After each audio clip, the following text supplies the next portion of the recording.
From day 2 of CERAWeek by IHS Markit, 3 takeaways. One is fairly techie, the other 2 not so much. First one, methane pyrolysis. Second one, commodity transition. And the third one is SPACs. First one, methane pyrolysis. It was in one of the Agora sessions yesterday morning around the future of hydrogen that Dharik Mallapragada from the MIT Energy Initiative spoke about some of the new technologies.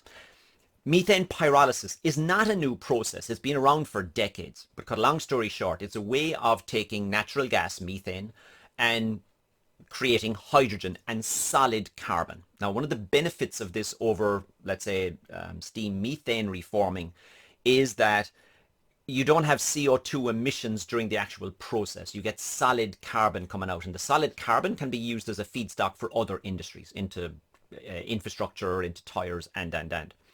Anyway, keep an eye out for it. It's still grey hydrogen, but it's got advantages in terms of emissions over others. So keep an eye out. Second one, commodity transition. It was Saad from Trafigura who made the comment yesterday that as the energy transition plows ahead, and regardless of what technologies we're using, we're going to be building a lot more infrastructure. And to build that infrastructure, we need a lot of commodities, copper, nickel, and practically everything from the periodic table of elements. That's driving a super cycle. That leads to the fact that, well, where do you get your supply chains?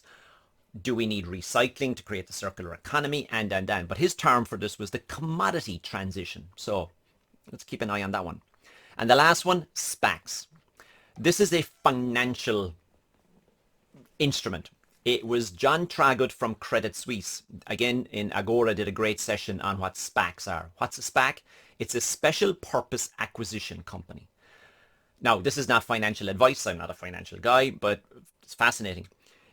It's been around for decades, but in 2020, it became quite popular as a way of, if you like, gathering funds from people.